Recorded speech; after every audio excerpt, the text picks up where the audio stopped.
Boa noite, senhores. Tudo bem com vocês? Gente, hoje eu vim tratar de um assunto que ele é polêmico. Por quê? Porque existem muitas pessoas que inferem, elas dizem que Ellen White, ela dizia que Jesus foi criado por Deus, tá bom? E muitas vezes tentam assemelhar, por exemplo, a Igreja Adventista do Sétimo Dia, né? O pensamento, as doutrinas da Igreja Adventista do Sétimo Dia, as pessoas tentam assemelhar aos Testemunhos de Jeová. E eu posso dizer com toda certeza e sem sombra de dúvidas que isso é uma desonestidade intelectual quando alguém tenta pegar as Testemunhas de Jeová e os Adventistas e colocar no mesmo saco e dizer que pensam a mesma coisa. Isso não é verdade, pessoal, porque a Igreja Adventista do Sétimo Dia, ela tem aquilo que é fundamental para o cristianismo. Ela crê que Jesus é Deus. A Igreja Adventista do Sétimo Dia crê que Jesus é Deus, crê na Trindade, que Deus é único e que é Pai, Filho e Espírito Santo. Ou seja, basicamente todas as doutrinas que fundamentam hoje o nosso cristianismo, fundamental, a Igreja Adventista do Sétimo Dia, ela tem. Mas colocando essas questões de lado, vamos falar sobre uma questão sobre Ellen White. Como eu já havia dito no começo, muitas pessoas dizem que Ellen White diz que Jesus foi, em algum momento da eternidade, foi criado. Mas vamos ler a frase que ela diz e vamos aqui interpretar, tá bom? Ela diz assim: declara-se nas escrituras que Cristo é o Filho de Deus. Olha aí. Desde toda a eternidade, ele mantém esta relação com Jeová. Antes que os fundamentos da terra fossem estabelecidos, ele, o Filho unigênito de Deus, comprometeu-se em se tornar o Redentor da raça humana. Ou seja, Ellen White diz que Jesus é aqui eternamente o Filho de Deus. E com base nisso, algumas pessoas vão dizer que, pelo fato dela falar que Jesus é o Filho de Deus antes da encarnação, daria a entender que em algum momento ele foi criado, tá bom? Mas vamos continuar aqui a nossa questão. Ela diz assim: Cristo, o Filho de Deus, tinha sido um com ele antes que os anjos fossem chamados à existência. Presta atenção, o livro Patriarcas e Profetas, página 38, ela diz, repito, Cristo, o Filho de Deus, tinha sido um com ele, ou seja, ela diz que Cristo e o Pai são um, tá bom? Tinha sido um com ele antes que os anjos fossem chamados à existência. Ou seja, Ellen White está falando que antes que os anjos fossem criados, antes que qualquer coisa no universo fosse criada, Jesus, o Filho de Deus, ele já era um com o Pai. Ele é Deus, ok? Só que para a gente tentar entender um pouquinho do contexto da época do texto bíblico, vamos nos voltar para o texto bíblico, entender o que é que o texto bíblico quer dizer quando ele chama Jesus de Filho de Deus. Quando o texto bíblico ele chama Jesus de Filho de Deus, ele estaria dizendo que Jesus, acaso, é menor que Deus? Ou que Jesus foi criado pelo Pai? Vamos entender essas questões hoje e eu espero tirar as dúvidas de todo mundo, tudo bem? Aqui, por exemplo, em João 7,17 diz assim, né? Porque Deus enviou o seu Filho ao mundo, não para que condenasse o mundo, mas para que o mundo fosse salvo por ele. Aqui, 1 João 4,10, nisto está a caridade, não em que nós tenhamos amado a Deus, mas em que ele nos amou e enviou o seu Filho para propiciação pelos nossos pecados. Beleza? Beleza. Tá? Aqui, no texto anterior, antes desse aqui, fala sobre o Filho de Deus. E a pergunta vem à tona. Será que, pelo fato de a Bíblia chamar Jesus de Filho de Deus, ou pelo fato de Ellen White, em seus escritos, chamar Jesus de Filho de Deus, a Bíblia ou Ellen White, tá bom? Eu não quero cometer o erro aqui de dizer que as palavras de Ellen White estão em igualdade com a Bíblia, tá bom? Então é muito bom a gente entender. São coisas sagradas, tá bom? Porque ou o Espírito que inspira é de Deus ou é do diabo. Então nós cremos que o mesmo Espírito Santo que inspirou os profetas a escreverem a Bíblia é o mesmo Espírito Santo que inspirou Ellen White a escrever aquilo que ela tem, tá bom? Assim como também eu posso orar ao Espírito Santo quando eu estou escrevendo, por exemplo, uma obra acadêmica, um livro sobre doutrinas, a história do cristianismo, eu oro para que o Espírito Santo forneça ali a capacidade para que possa fazer essa questão. Ou seja, tá bom? É uma pessoa que é inspirada pelo Espírito Santo, tá bom? Beleza.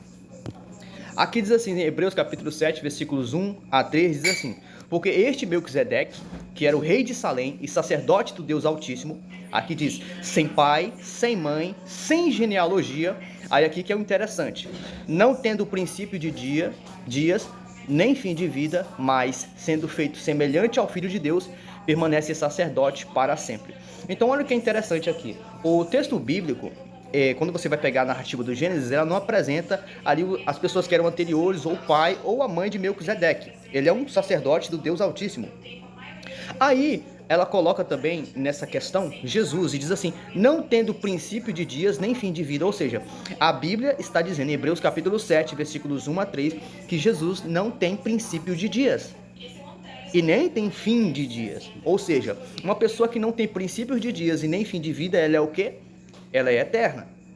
Tá bom? Continuando, aqui o João capítulo 10, dos versos 28 ao 33, diz assim, né? Eu dou-lhes a vida eterna, e nunca hão de perecer, e ninguém as arrebatará da minha mão. Meu Pai, que me deu, é maior do que todos, e ninguém pode arrebatá-las da mão do meu Pai. Aí o verso 30, Jesus diz: eu e o Pai somos um. Ou seja, no texto aqui, Jesus está se fazendo igual a Deus, está se colocando em igualdade quando ele diz que ele e o Pai são um. Continuando, os judeus pegaram então outra vez em pedras para o apedrejar. Respondeu-lhe Jesus: tenho-vos mostrado muitas obras boas procedentes de meu Pai. Por qual destas obras vocês querem me apedrejar? Aí o verso 33, que é a cartada, ele diz assim: os judeus responderam, dizendo-lhes: não te apedrejamos por alguma obra boa, mas pela blasfêmia, porque sendo tu homem, te fazes Deus a ti mesmo. Ou seja, através das palavras de Jesus, os judeus reconheceram que com a palavra de Jesus, com o gesto de Jesus, de falar que ele e o Pai eram um, ele estava afirmando que ele era Deus. Jesus se assemelhar ao Pai significa ser Deus. Tá bom? João capítulo 1, versículos 1 a 3 diz assim: no princípio era aquele que é a palavra. Ele estava com Deus e era Deus. Ou seja, o texto bíblico está deixando claro, Jesus é Deus. Bom? Ele estava com Deus no princípio, todas as coisas foram feitas por intermédio dele, e sem ele nada do que existe teria sido feito. Ou seja, o texto bíblico, o autor bíblico, ele deixa claro que todas as coisas no universo, terra, universo, elas foram feitas por Deus, tá bom? Aqui o texto bíblico ele é específico em dizer que ela foi feita por Cristo, e o próprio texto bíblico aqui diz que Jesus é Deus, tá bom? Aí João capítulo 1, versículo 14 diz assim, então: aquele que é a palavra tornou-se carne e viveu entre nós, vimos a sua glória, glória como do unigênito vindo do Pai, cheio de graça e de verdade. Tudo bem? Aqui, Isaías capítulo 9, versículo 6 diz assim: porque um menino nos nasceu, um filho nos foi dado, e o governo está sobre os seus ombros, e ele será chamado maravilhoso, conselheiro, Deus poderoso, Pai eterno, príncipe da paz. O texto bíblico aqui, Isaías capítulo 9, versículo 6, ele é uma referência profética a Jesus, tá bom? O texto aqui, como você bem pode perceber, chama Jesus de maravilhoso conselheiro. O texto chama Jesus de Deus poderoso. O texto chama aqui Jesus de Pai eterno. Como pode uma pessoa que é um Pai eterno, tá bom? Aqui as palavras hebraicas você poderia colocar como a palavra olam, que é uma referência à eternidade. Ou seja, você não pode dizer que Jesus foi criado, porque o texto diz aqui que ele é eterno. E se ele é o Pai da eternidade, logo ele não tem princípio de dias. Em Mateus capítulo 1, versículo 23, diz assim, né? A virgem ficará grávida e dará à luz um filho, e o chamarão Emanuel, que significa Deus conosco. O nome de Jesus ele tem um significado interessante, porque Emanuel, em hebraico, significa um Deus conosco. Ou seja, quando ele nasce em meio à humanidade, ele se torna aqui presente humanamente com a humanidade. Ou seja, ele é um Deus que está com as pessoas. Ele é um Deus conosco, tá bom? Aqui em João capítulo 20, versículo 27 e 28, diz assim: e Jesus disse a Tomé: coloque o seu dedo aqui, veja as minhas mãos, estenda a mão e coloque-a no meu lado. Pare de duvidar e creia. Disse-lhe Tomé: Senhor meu e Deus meu. E Jesus aceita a adoração aqui. Tomé chama Jesus de Senhor meu e Deus meu. O texto bíblico não deixa margem de dúvidas. Ele deixa bastante claro. Tomé afirma que Jesus é Deus. E ele diz que ele é o seu Deus. Aí aqui em Filipenses capítulo 2, versículos 5 a 7, diz assim: seja a atitude de vocês a mesma de Cristo Jesus, que embora sendo Deus, olha o que o texto está falando, não considerou que o ser igual a Deus era algo que devia pegar-se, mas esvaziou-se a si mesmo, vindo a ser servo, tornando-se semelhante aos homens. O texto de Filipenses 2 deixa claro que Jesus é Deus, mas ele não ficou apegado àquela questão, sabe, do ato de ser Deus. Tipo, eu sou Deus, eu não vou esvaziar da minha glória e eu não vou à terra. Só que o texto ele faz do contrário, ele diz que Jesus é Deus, ele diz que Jesus se esvazia de sua glória e ele vem à terra como homem, para conviver com os homens. Então eu espero estar deixando bastante claro aqui, sem nenhuma dúvida, que o texto bíblico sim apresenta Jesus claramente como Deus, tá bom? Aí aqui você pega, por exemplo, as profecias do Antigo Testamento, elas são interpretadas dentro do período neotestamentário, que é o período do Novo Testamento, como sendo o próprio Deus, como por exemplo, aqui, ao Senhor, em Isaías 8, 13 e 14, diz assim: ao Senhor dos Exércitos. Lembrar que a palavra Senhor é a palavra Yahvé, tá bom? É uma referência sim ao Deus único. Ao Senhor dos Exércitos é que vocês devem considerar santo. A Ele é que vocês devem temer. Dele é que vocês devem ter pavor. Para os dois reinos de Israel, ele será um santuário, mas também uma pedra de tropeço, uma rocha que faz cair. Contra os seus inimigos, Deus é uma rocha forte. Aí, Pedro pega aqui em sua carta, de 1 Pedro capítulo 2, versículo 7 a 8, ele pega e interpreta Isaías como sendo o próprio Cristo. Ele diz assim: portanto, para vocês, os que creem, esta pedra é preciosa, mas para os que não creem, a pedra que os construtores rejeitaram tornou-se uma pedra angular. E aqui ele cita Isaías 8, ele diz assim: pedra de tropeço e rocha que faz cair. Como você pode ver, o apóstolo Pedro tinha a compreensão de que Jesus sim era o Yahvé do Antigo Testamento, ele é aquele mesmo Deus, tá bom? E só para deixar claro, pessoal, não são três deuses, é o único Deus. O único Deus que é Pai, Filho e Espírito Santo, mas que não são três deuses, são apenas um Deus. O 3 da Trindade não é o 3 da matemática, que você acrescenta 1 e vira 4, que você tem 3, tira 1, vira 2, é divino, é um mistério bíblico, a gente tenta explicar através de sistematização humana, mas mesmo assim é complicado, tá bom?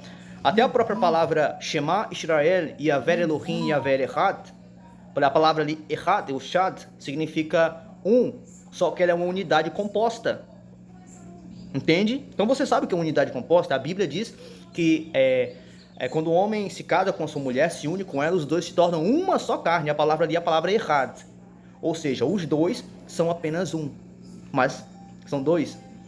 Ou seja, o texto bíblico apresentando Deus como um, mas quando você vai estudar a respeito dele, você vai compreender que no mistério da redenção do mundo, são três pessoas, que são apenas um único Deus, tá bom? E são inseparáveis. Diz assim, em Isaías capítulo 40, versículo 3, diz assim: voz do que clama no deserto, preparai o caminho do Senhor, né? Preparai o caminho do Yahvé, endireitai no ermo a vereda a nosso Deus. Aí Mateus 3,3, ele interpreta Isaías 40, dizendo assim: porque este é... Deixa eu beber um pouquinho de água. Porque este é o anunciado pelo profeta Isaías, que disse: voz do que clama no deserto, preparai o caminho do Senhor, endireitai as suas veredas. Ou seja, ele fala da vinda de Cristo ali, como Salvador da humanidade, e ele pega o texto de Isaías que fala de Yahvé, que fala do verdadeiro Deus, e diz que na vinda de Cristo foi o verdadeiro Deus que veio. Entende? Olha como isso é interessante, e como isso tira a dúvida de muitas pessoas.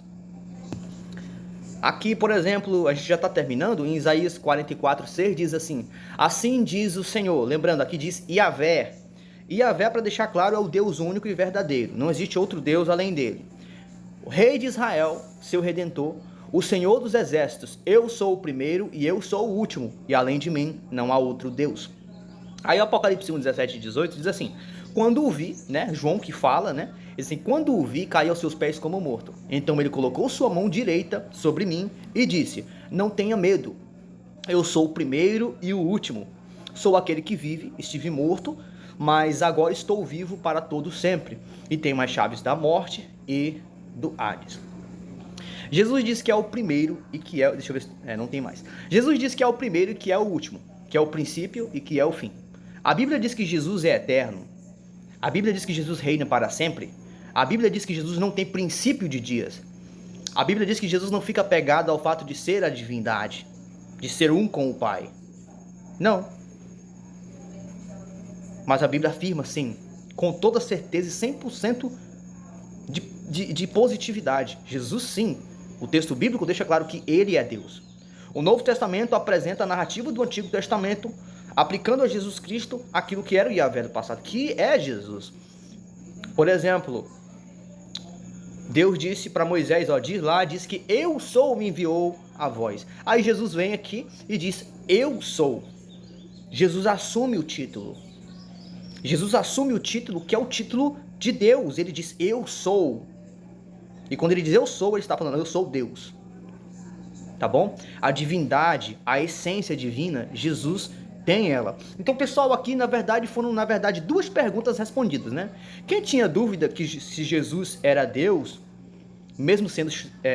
as pessoas têm dúvidas, como por exemplo, dizem assim, né? Ah, mas Jesus é chamado de filho, então ele não pode ser Deus? Ele tem que ser menor que Deus? E eu já deixei claro aqui que mesmo Jesus sendo filho, essa palavra filho, no contexto de Jesus, significa ter a mesma essência do Pai. E ter a mesma essência do Pai significa que Jesus é Deus. Entende? E aqui eu também esclareci que muitas pessoas dizem que Ellen White diz que Jesus é o Filho na eternidade, que em um momento ele foi criado por Deus. Essa notícia, ela é mentirosa, ela é enganosa, tá bom? Até porque o texto de Ellen White deixa bastante claro, deixa eu voltar aqui para vocês, deixa bastante claro aqui, que Jesus é plenamente Deus. Ellen White diz, Cristo era o Filho de Deus, tinha sido um com ele antes que os anjos fossem chamados à existência. Ou seja, Ellen White diz que na eternidade, Cristo, o Filho de Deus, já era Deus. Ele já era um com o Pai, inseparável do Pai. Ou seja, pessoal, espero ter deixado claro para vocês e respondido a esse questionamento de muitas pessoas e entender. Glória seja dada ao nome do Deus eterno, porque ele vive, porque ele é Deus conosco, porque ele é o único Deus verdadeiro, porque, fazendo as palavras de Tomé as minhas, Tomé olhou para Cristo e disse, Senhor meu e Deus meu. Ele reconhece Jesus como seu Deus. Pedro, ao ler o Antigo Testamento, ele aplica toda aquela questão que era aplicada ao Deus do Antigo Testamento, ele aplica a Cristo. Mateus, o evangelista, aplica a Cristo. Ou seja, sem sombra de dúvidas, Jesus é Deus. Tá bom, pessoal? Tchau, já deixa o like de vocês aí.